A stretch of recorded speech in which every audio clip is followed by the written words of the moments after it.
Hi, I'm Katie Hinton, owner of Bellingham Pasta Company in Bellingham, Washington.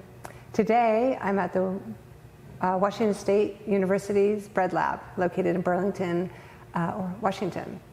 It's a facility that offers lab work on wheat and gluten and products that involve the breads and any kind of wheat products.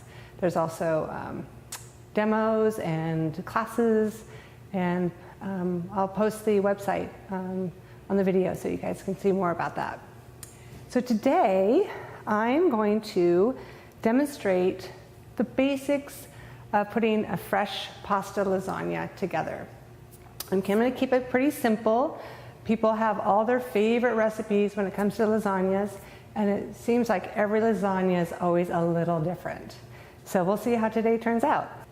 So today I'm going to be making fresh lasagna using fresh lasagna sheets.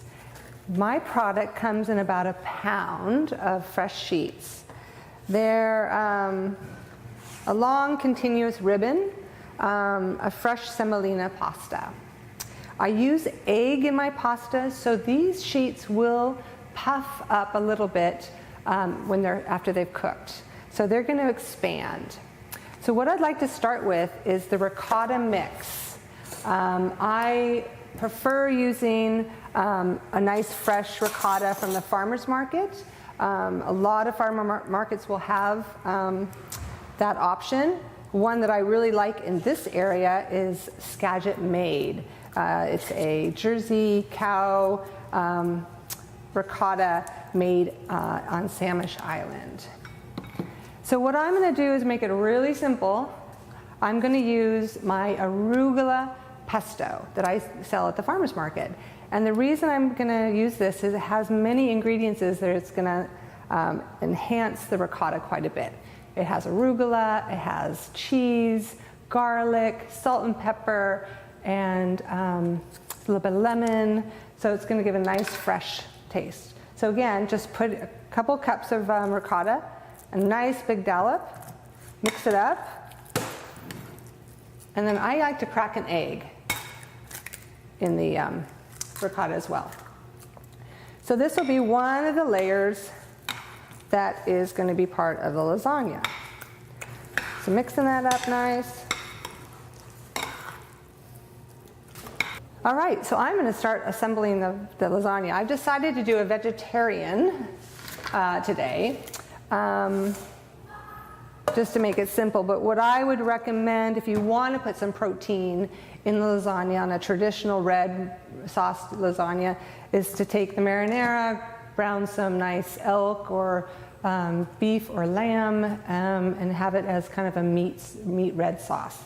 But today I'm using my marinara that's again at the farmer's market.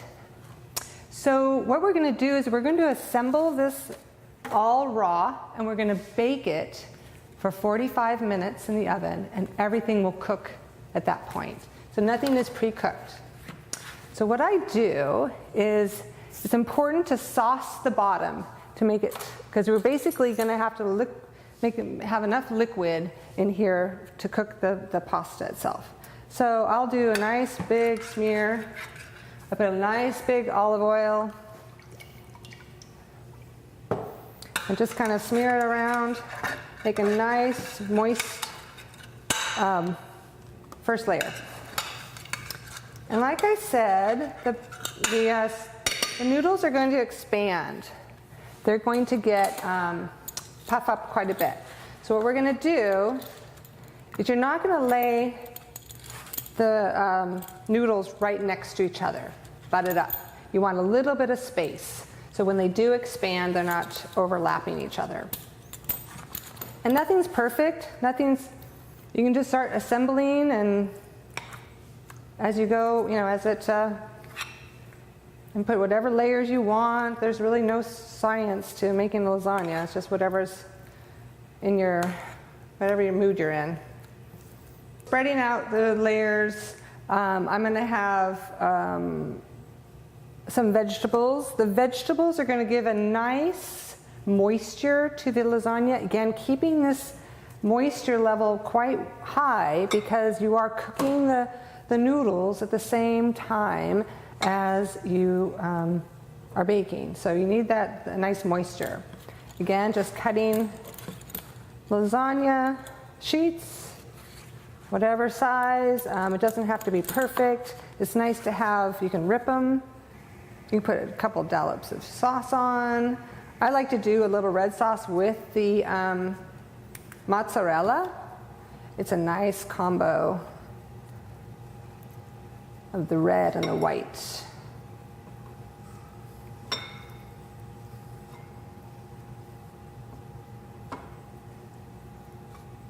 You can always put a little more olive oil on, just a little drizzle. Next layer. In a 9 by 13, which is this size, you can do 4, sometimes 5 layers of pasta. Just depends on how much filling you use. I like to rip them a little bit. This gives some airflow up through the casserole during cooking. If you just laid it all solid pasta, the air and the moisture and the steam wouldn't rise through. So I think next I'm going to do mushrooms.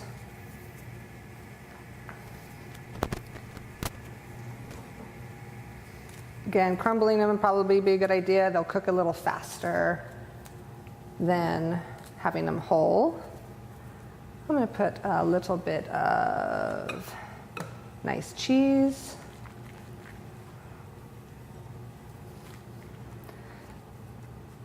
So this is a great dish to make ahead of time. You can foil it, freeze it, and then bring it out when company comes. That way all the prep is done and you just bake it. Just a little sauce, again, keeping that moisture nice. A couple more layers.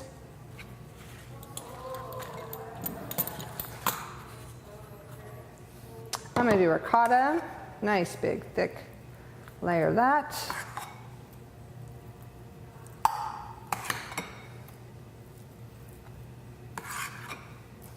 Like I said, this pesto already had garlic, it had seasoning, it had cheese, so it was all ready to go. You didn't have to do anything else. I think I'll put a couple more zucchini. Again, that zucchini, or a lot of times I will use eggplant. It's one of my favorites.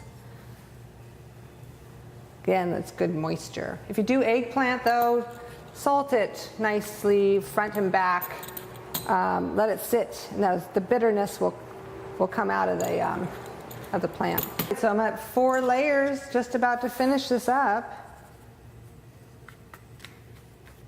I'm going to put a little more sauce at the very top. And then put a nice layer of mozzarella on. So I've gotten 4 layers out of this. Sometimes I will use the big roasting pan with the handles, the one that you put the turkey, use roasted turkey in. And that's really nice because it doesn't really make a mess in your oven. It won't boil over or anything. But this is not that. It's not that full. I didn't put a lot of filling in. I'm going to drizzle it with a little more olive oil one last time. Doesn't hurt. And I'm going to put a nice thing of mozzarella. That will be a beautiful topper to this.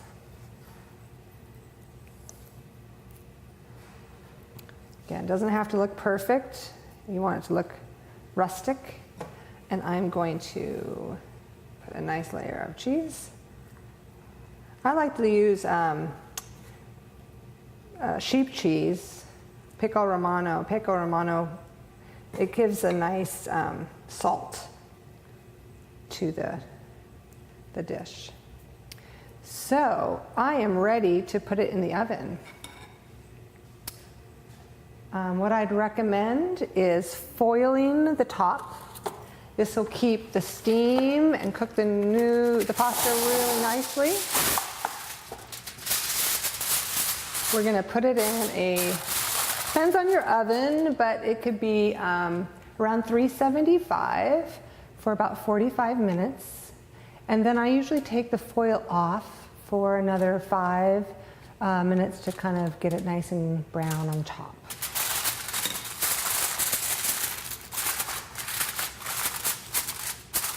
And this will feed 8 to 10, depending if you have a nice big salad and bread and all that with it. But the portions are pretty hearty. So let's put it in the oven. So 45 minutes or so. Let's have a look and see what it looks like. It's almost like Christmas every time. You never know. Oh yeah, nice and liquidy, lots of bubbles. I think it needs a little more time in the oven to dry out a little bit and get a little golden brown. I'm going to put it in for another 5. Let it dry up a little bit and get set. I'm going to turn it down a little bit to about 350 or so. All right, 5 more minutes. Okay. Oh, yes. It's nice and golden.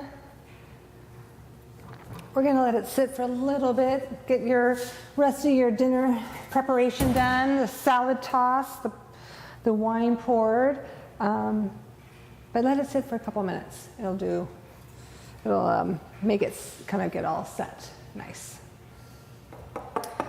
So we're at the Washington State University Bread Lab today. And the staff is going to get a pretty amazing lunch.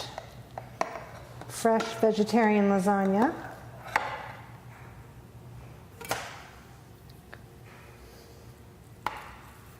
I'm just going to do a little around.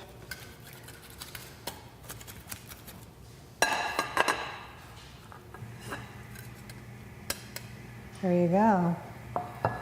So that's the middle section that has a little bit of a seam, but here's a nice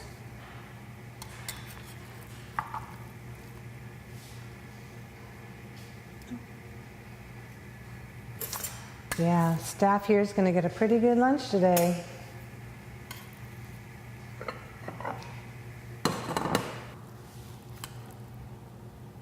All right. So I made, let's see, 1, 2, 3, 4, 8, 9, 10, 11, 12 nice sized portions for this 9 by 13.